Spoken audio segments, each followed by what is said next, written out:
gravação, não. Aí agora está gravando. Vamos lá.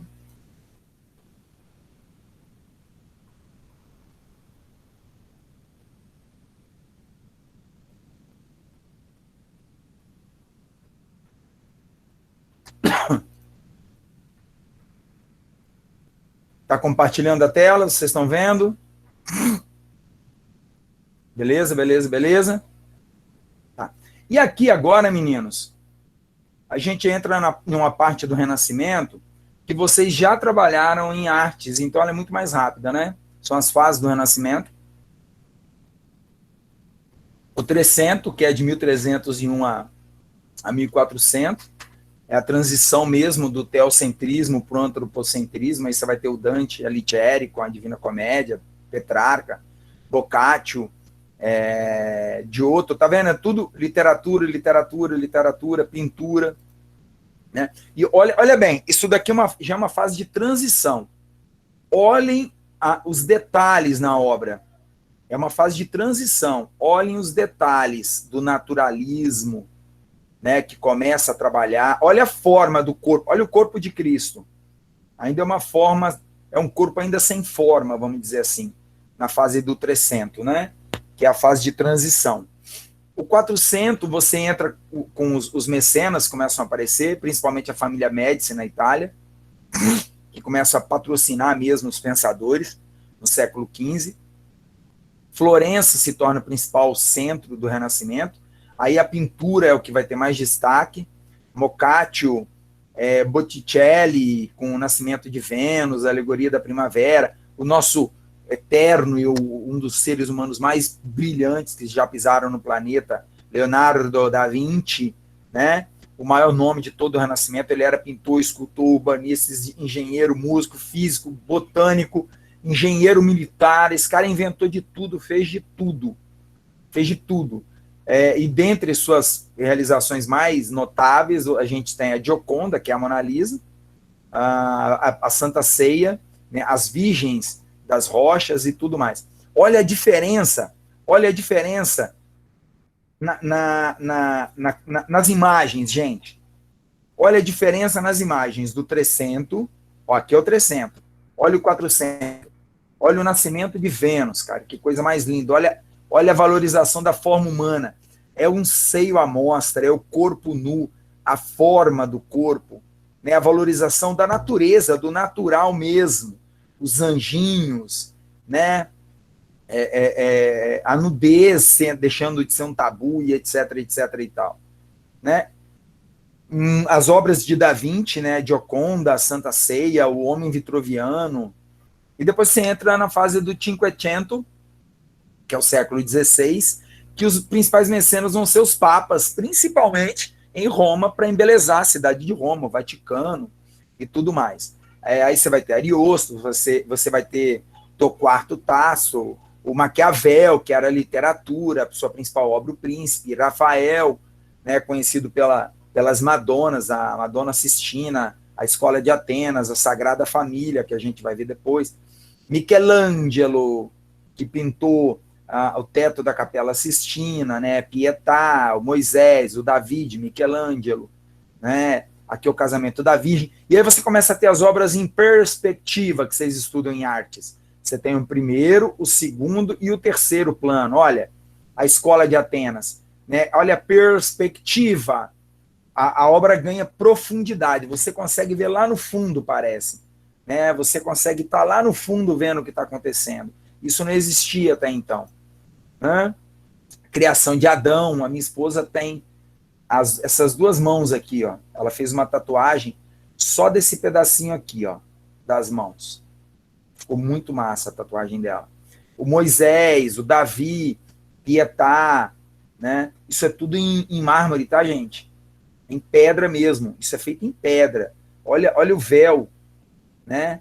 Olha o véu de Cristo, né? Que é o Santo Sudário, feito em pedra. Imagina a riqueza, a dificuldade, imagina a genialidade de Michelangelo para fazer uma coisa dessa. Tá legal? Só que a partir do século XVI, o Renascimento ele começa a entrar em decadência. E os principais fatores para a decadência do Renascimento na Itália, Na Itália, o empobrecimento das cidades italianas, a gente vai ter a fase da expansão marítima, que está na quinzena, vocês vão ter acesso lá. A expansão marítima, ela tira o centro do comércio mundial das cidades italianas e coloca o centro do comércio mundial na Espanha e em Portugal. Então, o centro comercial da Europa deixa de ser o Mediterrâneo e passa a ser o Atlântico. As cidades italianas começam a perder poder econômico e as cidades do Atlântico começam a ganhar maior importância. E aí, o mecenato, por exemplo, ele começa a desaparecer na Itália e ele começa a surgir em outros países, em outros estados, como Portugal, Espanha, França, Inglaterra, nas cidades da Alemanha, nos Países Baixos. E um outro fator que leva à decadência do Renascimento vai ser a Contra-Reforma. A Igreja Católica que começa a perseguir todos aqueles que atacavam e questionavam a Igreja Católica. A mesma igreja que apoiava o Renascimento agora começa a perseguir por conta daquilo que eu já expliquei para vocês. Tá? Alguma dúvida até aí? Alguma dúvida até aí?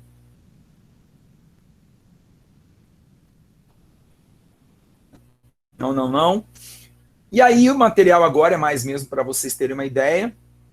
O material ele traz para vocês um Renascimento fora da Itália, né? E os principais nomes do Renascimento fora da Itália. Na Inglaterra, Thomas Moros, Shakespeare, quem nunca ouviu falar de Shakespeare, né? Na França, Rabelais, Rabelais, Montaigne. Em Portugal, de Vicento Camões, que você estudou muito em literatura. Na Espanha, Greco, Miguel de Cervantes, com Don Quixote de la Mancha. Nos Países Baixos, o Huber, o Van Henck, com as pinturas, o Erasmo de Roterdã, que escreve, né, Elogios à Loucura, falando sobre a política da época. Dentro da Alemanha também, mas é para vocês terem uma noção. E algumas obras desse período que vocês vão encontrar perdidas pelo mundo afora. Né? Tudo do Renascimento fora da Itália. Pode ver que eram obras menos belas, menos, depende do gosto, né? Para mim, menos belas do que as obras italianas. E além do Renascimento cultural, mas dentro do Renascimento cultural, vejam bem, além do Renascimento cultural, arquitetura, pintura, poesia, política, você tem também o Renascimento científico dentro do Renascimento cultural. Né? Indivíduos que literalmente foram para a ciência, das ciências exatas, as ciências naturais, para tentar entender o mundo. E são principalmente esses, obrigado, aí, a gente ganha até cafezinho, ó. Olha a minha caneca de café, gente. Pode falar, é bonito ou não é? Hã? A minha canequinha de café. Eita, nós. E são principalmente esses que vão ser perseguidos pela igreja. Copérnico, ele vai desenvolver a teoria do heliocentrismo em oposição à teoria do geocentrismo. A igreja ela dizia o seguinte. A igreja ela dizia, ela acreditava no universo e ela dizia que a Terra, o planeta Terra, era o centro do universo. Tá? Eu estou falando em universo e espaço físico, tá? E não no teocentrismo, o homem como centro de tudo. A igreja dizia que a Terra era o centro do universo. Ela aceitava a ideia do universo, mas ela dizia que a Terra era o centro do universo, porque a Terra era a criação de Deus e foi onde Deus colocou o homem. O Copérnico ele vem e diz o seguinte, não, a Terra não é o centro do universo. Existe o universo e o centro do universo é o Sol. O Sol fica paradinho e a Terra fica girando em torno do Sol. Aí a igreja disse, é louco? Como é que a Terra, que é a grande criação de Deus, vai ficar girando em torno de uma bola de fogo? Principalmente o Sol, que no passado era o principal deus dos romanos, dos gregos, dos egípcios. Né? Então o Copérnico ele vai ser perseguido pela igreja, ele vai ser caçado, ele vai ser preso, ele vai ser excomungado. O Kepler, que vai desenvolver a teoria das órbitas elípticas dos planetas, que são as órbitas elípticas dos planetas? Acreditava-se que você tinha o Sol e que os planetas ficariam girando assim, em uma forma esférica, certinha, né? O Kepler, ele vai dizer que não, eles giram em forma elíptica, porque aí você consegue explicar as estações do ano, primavera, verão, outono e inverno, você consegue explicar pelas formas elípticas, né? Você estuda isso em física, né? Ele vai confirmar a teoria do heliocentrismo, ele foi excomungado, mas acabou não sendo morto na fogueira. O Vesálio, que vai ser o pai da anatomia, ele vai começar a estudar anatomia humana, até contra a igreja, né? Até que a igreja descobre. O Servet e o Harvey, que desenvolvem o mecanismo da circulação sanguínea, eles é que vão desenvolver o primeiro estudo sobre a circulação do sangue nas veias. Vão desenvolver a ideia da pulsação do sangue pulsando pela força do coração. Giordano Bruno foi ele foi o cara. Olha o que o Giordano Bruno ele diz. Ele afirmou que o universo não era estático. Então, olha o que ele diz lá no século XIV, no século XV. Olha o que o Giordano Bruno fala. Ele diz que o universo não é estático, ele vivia em constante expansão, igual a gente acredita hoje, ou pelo menos a ciência diz hoje, que o universo, lá no século XIV, século XV, o que esses caras eram iluminados, velho. Em constante expansão, tá? Ele diz que além do universo viver em constante expansão, ele diz que a Terra não é o centro do universo e nem o Sol. Então ele diz que nem a Terra nem o Sol são o centro do universo, porque o universo ele está em constante expansão. Tá? Ele vai negar a Santíssima Trindade. Ele diz que a Santíssima Trindade não existia, porque não podia ser provada pela ciência. Ele já vai defender a teoria da evolução, porque como explicar os dinossauros, como explicar as ossadas. Ele já defendia a teoria da evolução, de que o homem ele vai evoluindo e vai melhorando ao longo dos séculos. Qual foi o fim dele? Ele acaba sendo queimado na fogueira por heresia, amando da Inquisição. Né? Então, assim, basicamente, essa é a ideia que a gente tem de renascimento. Tá? Isso esses são os princípios básicos de renascimento. E agora eu estou à disposição de vocês para tirar dúvidas. Se não tiverem dúvidas, a gente vai encerrar a aula de hoje. Ela vai ficar gravadinha. Semana que vem a gente tem aula de novo, tá? No mesmo horário, bonitinho, igual a gente fez hoje. Dúvidas?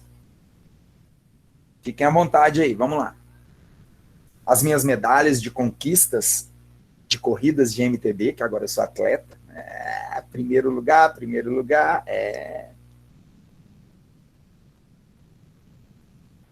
Dúvidas, meninos?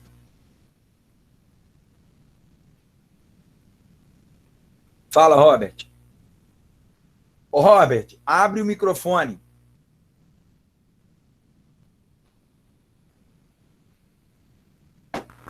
Ô, professor, é o Robert aqui. Qual que foi o motivo do mercado ter saído, o centro do mercado ter saído da Itália? Porque a partir do momento que você tem a descoberta das novas rotas comerciais, das grandes navegações, que é conteúdo, é o próximo conteúdo, tá lá na sala do Moodle. A partir do momento que você tem a descoberta das rotas das Índias, né, o comércio com a costa africana, o comércio com as Índias, depois o comércio com a América, os produtos que chegavam na Europa pela rota do Atlântico, eles chegavam muito mais baratos do que os produtos que chegavam pelo Mediterrâneo. Porque pelo Mediterrâneo, os produtos vinham de caravana em caravana. E aí tinha aquele monte de atravessador. Então um produto saía lá de Calicut valendo R$10, chegava na Europa valendo 1.000. Com as grandes navegações agora, esse mesmo produto sai lá de Calicut valendo R$10 e chega na Europa valendo 500. Então, as cidades italianas elas vão perdendo importância, elas vão perdendo poder, elas vão literalmente empobrecendo, vão perdendo mercado, entendeu? E aí as cidades do Atlântico, principalmente Portugal e Espanha, é que vão despontar como as potências comerciais, por um período curto de tempo também. Mais alguma dúvida, meninos? Vamos lá. Mais alguma dúvida? Nenhuma. Se tiver alguma coisa, guardem as dúvidas para a aula da semana que vem. Se tiverem alguma dúvida, guardem a dúvida para o Moodle. Se tiverem alguma dúvida, guardem a dúvida para o grupo de WhatsApp. Tá legal? Por enquanto tá tranquilo. Se tá tudo tranquilo, a gente encerra por aqui hoje também. 2 momentos de aula, acho que foi bastante proveitoso. Avaliem vocês, o que vocês acharam desse nosso momento? Tá melhor? Tá mais tranquilo? Como é que tá? Por favor, eu gostaria de ouvir vocês agora. Eu vou deixar vocês falarem.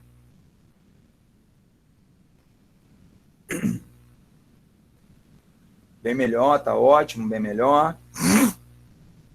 Meninos, olha só, deixa eu falar com vocês. É óbvio que vão ter as aulas gravadas. Maravilhoso, deu para entender. Eu tô mais bonito, magrinho? O que vocês acharam de mim?